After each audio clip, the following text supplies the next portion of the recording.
우리 특세 기간 동안에 우리 사도행전 말씀 우리 쭉 살펴보겠습니다. 사도행전 1장 1절부터 11절까지 말씀 우리 한번 살펴보도록 하겠습니다. 사도행전 1장 1절부터 11절 저와 여러분이 한 절씩 교독하겠습니다.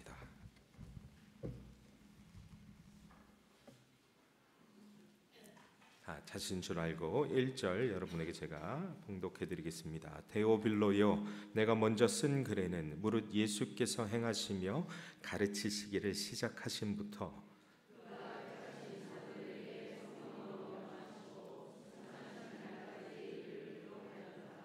그가 고난 받으신 후에 또한 그들에게 확실한 많은 증거로 진히 살아계심을 나타내사 40일 동안 그들에게 보이시며 하나님 나라의 일을 말씀하시니라.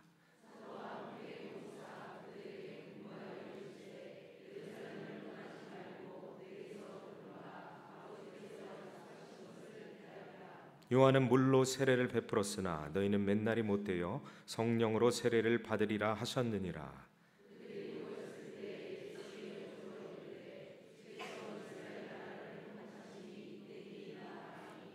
이르시되 때와 시기는 아버지께서 자기의 권한에 두셨으니 너희가 알 바 아니요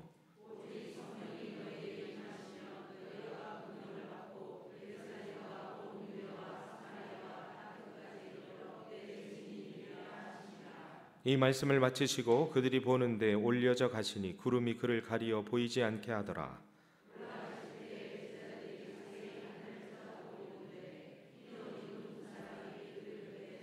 함께 읽겠습니다. 이르되 갈릴리 사람들아 어찌하여 서서 하늘을 쳐다보느냐.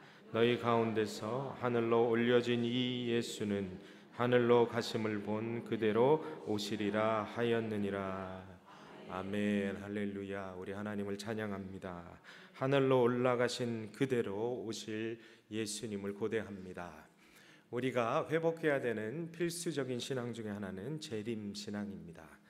물론 이단 사이비 종파들 때문에 이 재림이라는 것이 조금 이렇게 안 좋은 인식으로 우리에게 자리 잡혔는지 모르겠으나 우리가 재림 신앙을 가지고 살아가는 것은 너무나 중요한 모습입니다. 우리 어린아이들이 조금 보이네요. 잘 왔습니다. 끝나고 기도받고 가세요. 우리 학생들 앞으로 나와서 그래서 우리가 다시 오실 예수 그리스도를 고대하며 그분께서 다시 오실 날을 기다리고 준비하며 살아가는 모습이 정말로 중요합니다. 오늘 말씀을 봤더니요 4절 말씀을 보니까 아버지께서 약속하신 것을 기다리라 말씀하고 있습니다. 믿음장이라고 하는 히브리서 11장의 말씀을 보면 히브리서 11장은 사실 히브리서 10장 후반부부터 시작하는 장인데요. 거기서 보면 믿음은 곧 인내라고 정의 내리고 있습니다. 하나님께서 시간의 지연을 통해 하나님의 백성들을 연단하시고 그것을 통해서 믿음을 성장시키시는 것을 볼 수 있습니다. 인생들에게 우리와 같이 연약한 인생들에게 어쩌면 가장 어려운 것은 기다리는 것입니다. 인내가 너무너무 어렵습니다. 우리가 기도를 쉽게 포기하는 이유가 무엇일까요? 기도해도 변하는 게 없는 것 같으니까. 기도해도 주의 응답하심은 즉각적으로 오지 않는 것 같으니까. 그렇기 때문에 하나님의 생명과 진리의 말씀이 이 땅에 존재하는 모든 생명을 가진 영혼들에게 믿음이란 곧 인내이다 라고 말씀하십니다. 기다리는 것이 참 어렵습니다. 오늘 본문의 말씀에도 봤더니 약속하신 성령을 기다리라. 만약 믿음을 가지고 기다리지 않았다면 오순절 마가의 다락방의 사건을 경험한 자가 있고 경험하지 못한 자가 있는 것입니다. 그렇기 때문에 우리가 반드시 잊지 말아야 되는 것은 선을 행하다가 낙심하지 말아야 하며 기도하다가 인내하지 못해서 포기하지 말아야 합니다. 어떤 일은 하나님께서 30년, 40년이 걸려야지 성취하시는 일들이 있습니다. 그 대표적인 일이 어떤 건지 아십니까? 가족 구원에 관한 문제입니다. 사람이 변하는 것이 쉽지 않습니다. 정말로 우리 가족이 변하길 원하는 마음, 송구 영신 예배 때 우리 성도님들이 가지고 나오신 기도 제목을 이렇게 가만히 제가 보면서 기도하자고 하자면 가족 구원에 대한 기도 제목이 빠지지를 않으십니다. 그러나 이 가족 구원의 문제는 어떤 때는 30년, 40년이 걸리기도 합니다. 그러나 우리가 반드시 인내함으로 이루실 하나님을 바라보고 끝까지 기도하는 것이 바로 믿음인 것입니다. 오늘 본문의 말씀에서도 기다리라 말씀하시는 것을 볼 수 있습니다. 성령을 기다리라, 기다리라 말씀하십니다. 이때 당시에 예수 그리스도를 믿는다는 것은 어떤 의미였을까요? 예수를 믿는다는 것은 오늘날 대한민국 사회와 너무나 다른 의미였습니다. 그렇기 때문에 우리가 이 믿음에 대해서 오해를 하는 경우가 참 많은 것 같습니다. 그때 당시에는요, 예수교라는 것은 이단이었습니다. 유대교의 정통파들이 있었고 반항아로서 사이비로서 이단으로서 참 특이한 집단이다라는 곳이었습니다. 사회적으로나 가정 안에서나 예수 그리스도를 영접하고 그분을 따른다라는 것은 어쩌면 생명을 내거는 것이었고 본인의 모든 쌓아왔던 어떤 체면을 구겨드리는 일이었고 정통과는 멀어지는 길이었습니다. 그렇기 때문에 수많은 초대교회 성도들은 목숨을 내걸고 예수를 믿기로 결단했던 것입니다. 바로 믿음이 이것입니다. 우리의 삶을 드리는 것이 믿음이지. 우리의 삶을, 우리의 몸을 하나님께서 기뻐하시는 거룩한 산 제물로 드리는 것이 믿음의 결단이지 잠깐 나와서 예식에 참여하는 것이 믿음을 가진 사람의 모습이라고 보기 힘듭니다. 삶을 내거는 것, 온전히 주 앞에 내 모든 것을 굴복하는 것이 예배입니다. 제가 새벽 시간임에도 불구하고 왜 자녀들을 데리고 와라 말씀드렸냐면요, 아이들이 요즘에는 죄송합니다. 제가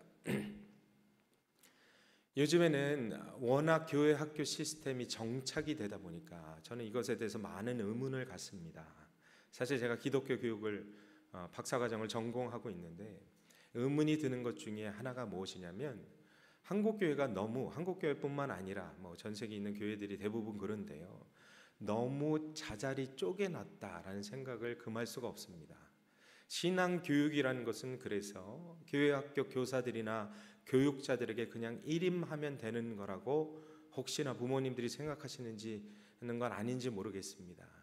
그러나 내 자녀들의 영혼을 가장 사랑하고 그들의 영혼에 참된 신앙을 교육해야 하는 것은 바로 부모님들이십니다.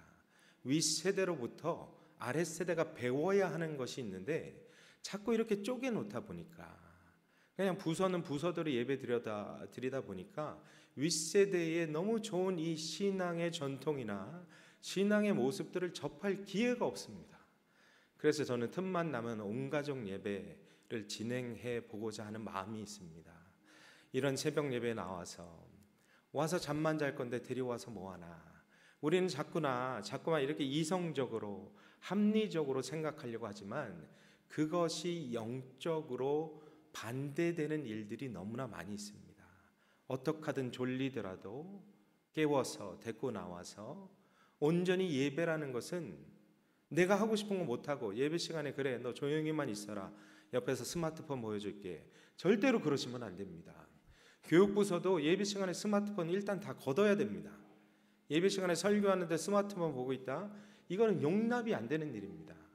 어떻게 하든 내가 하고 싶은 거, 내 뜻, 내 생각, 내 편한 것, 모든 것들을 다 굴복시키는 훈련을 하는 것이 예배의 모습 중에 하나입니다. 불편하더라도 나와서 주님 앞에 굴복하는 것이 예배이구나. 이 한 시간 앉아 있는 것이 무슨 의미가 있을까? 의미 있습니다. 앉아서 주님의 말씀을 듣고 귀에 들리지 않아도 그래도 내 생각, 내 뜻 내려놓고 주님 앞에 굴복하는 훈련을 하는 것이 정말로 중요합니다. 인내라는 것, 주님 앞에 나와서 인내하며 굴복하는 훈련을 하는 것, 이것이 믿음에 있어서 정말로 필수적인 일임을 바라봅니다. 오늘 사도행전 1장의 말씀을 봤더니요, 성령이라는 단어가 많이 반복됩니다. 대표적으로 봤더니 2절의 말씀, 5절의 말씀, 8절의 말씀에 반복됩니다. 성령의 시대가 아직 열리지 않았는데 예수님께서는 성령으로 말미암아 삼위일체 하나님의 온전한 연합으로 말미암아 부활된 몸을 입고 제자들에게 지금 가르침을 주고 계십니다. 예수님께서 부활하신 후에 부활한 몸을 입으셨습니다. 그 전의 모습하고 사뭇 다른 모습입니다. 우리가 예수님이 다시 오실 때 이 부활된 몸에 하나님 이 부활된 몸을 입은 예수님을 만나게 될 것인데, 저는 그때를 너무너무나 고대합니다.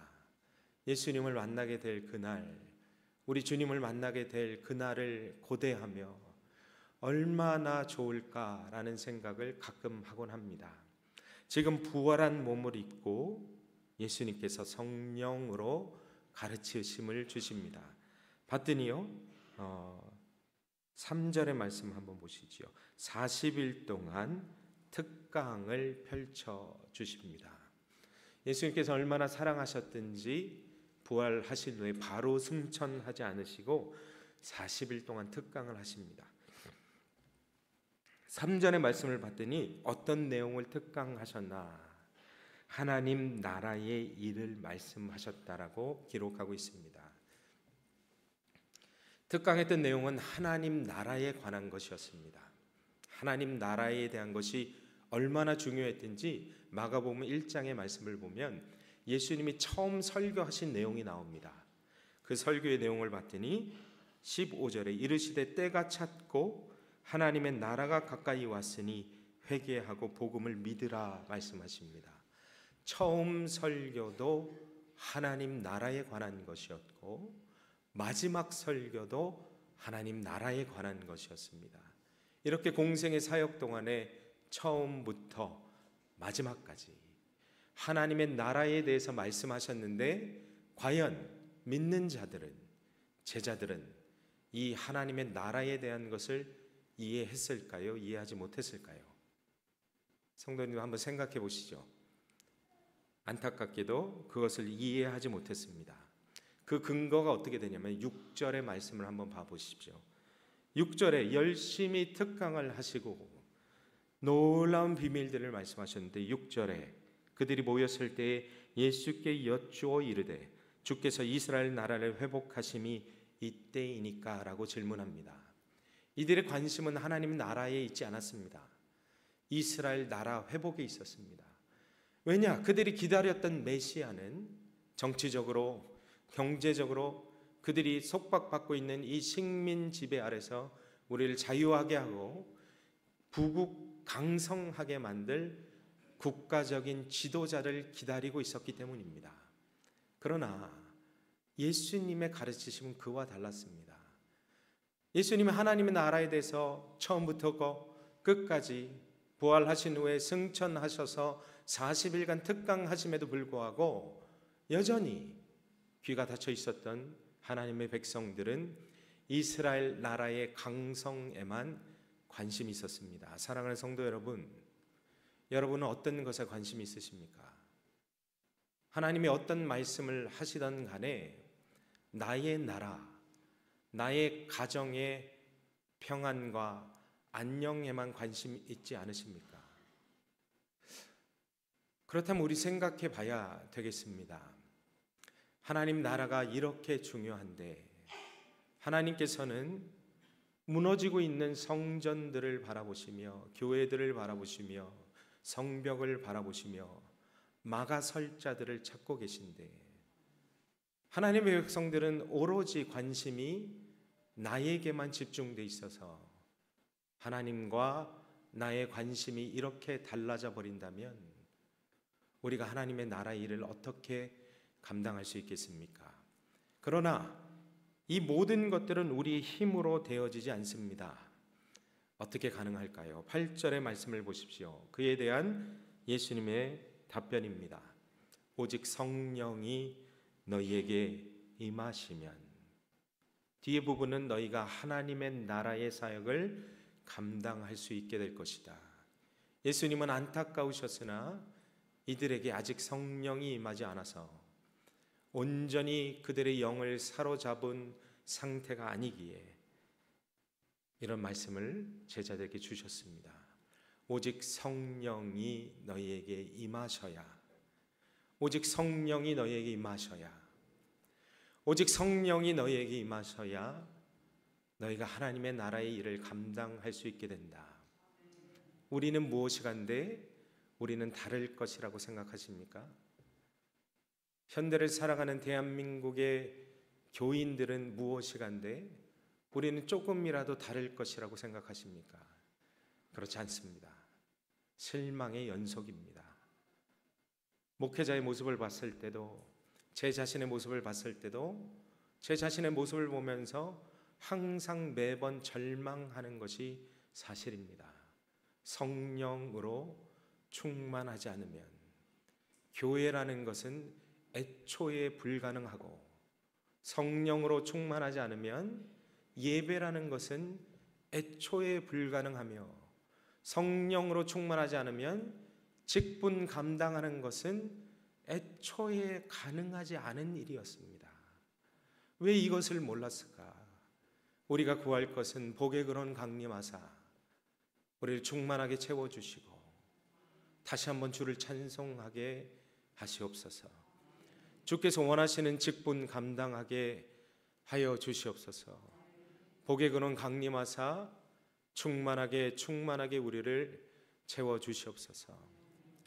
우리의 기도가 그 기도의 제목이 우리의 기도 제목 되어야 될 줄로 믿습니다. 우리는 21일간 특별 기도로 주님 앞에 나아가기로 작정했습니다. 여러분, 많은 기도 제목이 있지만 우리가 구해야 될 것은 성령 충만입니다. 그래야 결국은 내가 잘 되고 우리 가정이 잘 되며 우리 교회가 복받게 되는 것입니다. 이 사회가 변화하게 되는 것입니다. 우리 그렇게 기도했으면 좋겠습니다.